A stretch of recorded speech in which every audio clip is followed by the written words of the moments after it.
Let me tell you about the island of Tasmania. It's about 130 miles off the coast of southeastern Australia.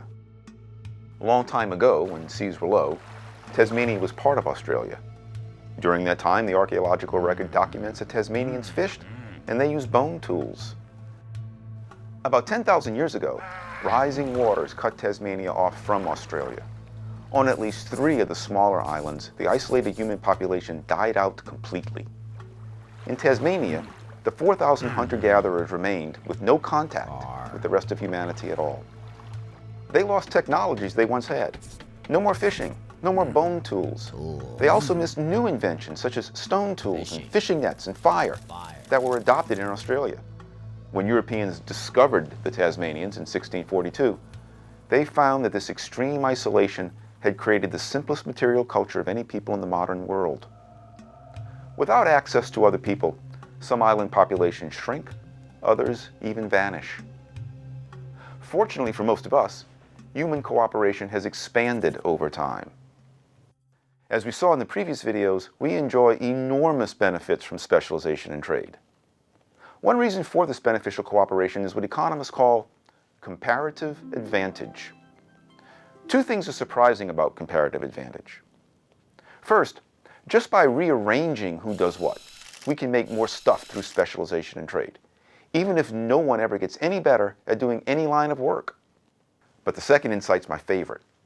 If you get better at doing something, that obviously benefits you, but it also benefits me, even though my abilities to produce haven't changed at all. Let me show you how this works. It's best seen with a simple example. Just 2 people, Bob and Ann, who produce just 2 goods, bananas and fish. Here's what Bob can do if he spends all of his time producing only 1 good. Bob can either gather 10 bananas, or he can catch 10 fish. Ann can either gather 10 bananas, or catch 30 fish. So let's say they each split their time between producing bananas and fishing. Bob and Ann each produce 5 bananas, Bob produces 5 fish, and Ann produces 15 fish. In total, they produce 10 bananas and 20 fish.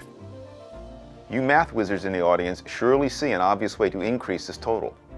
If Bob produces just bananas and Ann produces just fish, then the total rises to 10 bananas and 30 fish. So just by rearranging who does what, we get more total stuff. Now you might think this outcome is simply the result of the division of labor that we covered previously, but you'd be wrong. The key insight from the division of labor is that workers individually get more productive when they specialize. Yet in this scenario, neither Bob nor Ann has gotten any better at producing bananas or fish. Just by rearranging what tasks each does is what made total production increase. The key to understanding how this works is opportunity cost. Bob has to choose to gather bananas or catch fish. When he chooses to gather a banana, he gives up 1 fish. In essence, Bob trades with himself. He can use his time to gather bananas or trade that time to catch fish. And the cost of that trade is 1 fish per banana. That's Bob's opportunity cost. The same holds true for Ann, but her cost of producing 1 banana is 3 fish. In the amount of time that it takes Ann to gather 1 banana, she could have caught 3 fish. She trades with herself, 1 banana for 3 fish. So Bob only has to give up 1 fish to produce 1 banana, but Ann must give up 3 fish to produce a banana. Ann's opportunity cost of gathering a banana is higher than Bob's. She can improve her situation if she can get bananas for less than 3 fish, and Bob can improve his situation if he can get fish for less than 1 banana. Let's say Ann trades 2 fish to Bob for 1 banana. They each gain. If Ann wants a banana, she can either gather it herself and give up 3 fish, or she can catch only 2 fish and then trade them to Bob. She prefers the lower cost option, and so she trades. Bob prefers the lower cost option too. Instead of giving up a whole banana to catch a fish, he can trade that banana for 2 fish. Now he's only giving up a half a banana for a fish. You can see that even if Ann is better at everything, nothing in this story changes. She still benefits from trade because the number of fish Ann gives up to pick a banana herself is greater than the number of fish that she must catch and give to Bob in order to get a banana from Bob. Now for an insight that is really counterintuitive. What happens if Anne gets better at fishing? Let's say that she can now catch 40 fish. Obviously that's good for Anne, but it also means that bananas just got more costly for Anne to produce herself.